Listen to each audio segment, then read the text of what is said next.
Hey guys, Brendan Crossland here, and if you're anything like me over the past few days, then your entire life as you know it has been just messed with and just all flipped all over the place. And no, I certainly am not the only one, and there's plenty that have it much, much worse. And so we are grateful for what we still have and what we're still able to enjoy.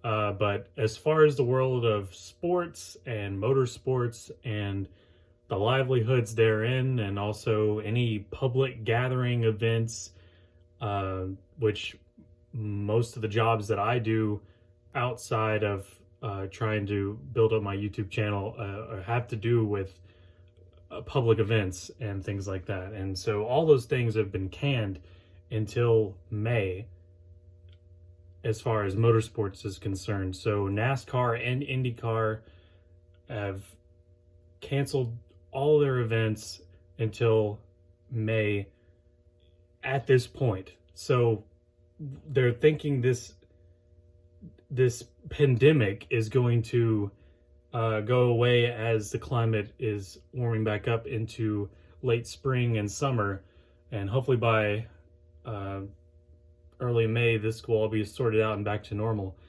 But it's just like on my birthday, my birthday was March 12th, and that's when this all happened. And it's just been so just I've never seen anything like it before, and it's just hard to wrap my head around that this is what's going on, that we're living in quarantine and we need to have social distancing.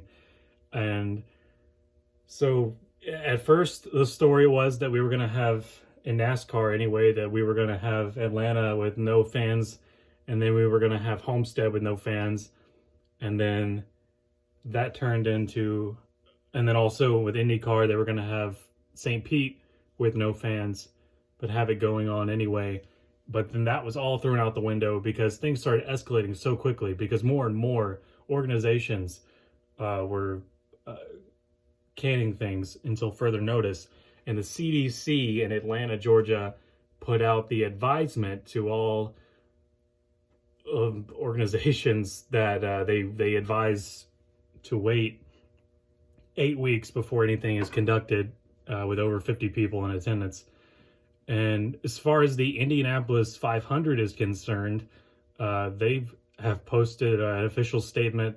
If you've probably seen it already, if you're anything interested in the Indy 500, that they are, as of right now, planning to still have it on May 24th. But if more is to come out in the next 4 weeks, that could change, and they could end up postponing the Indianapolis 500.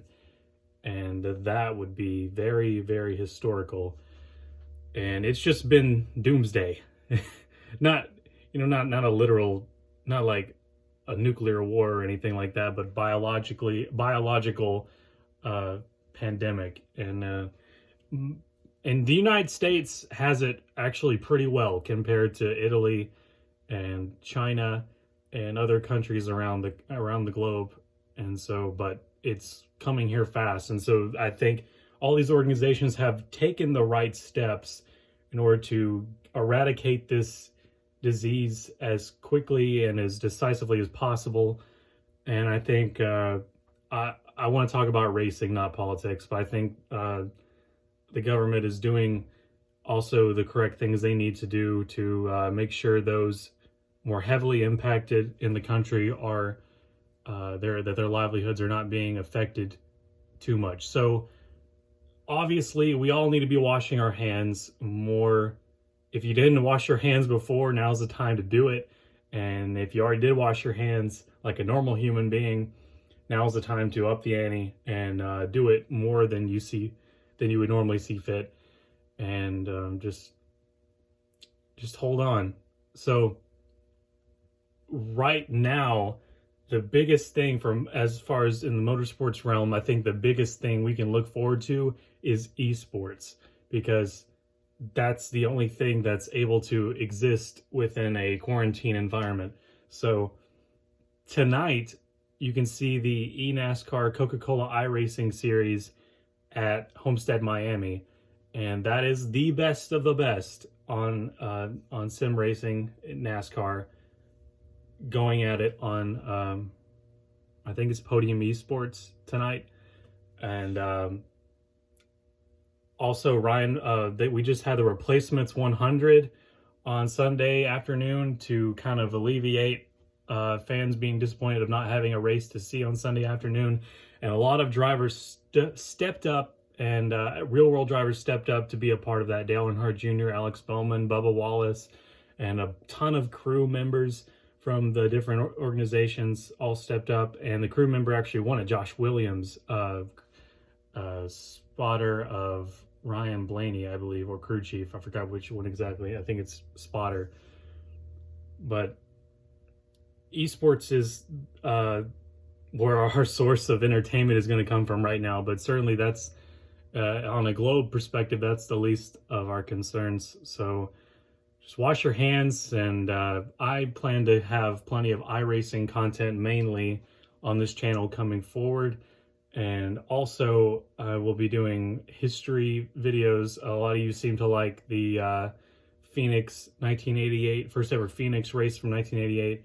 I also, if you guys are interested, I might look through some IndyCar history and find some notable best of all time drivers to kind of profile and look back into their story. I think MMCS, Blake Garcia, and I will be collaborating back and forth and having that content out for you guys.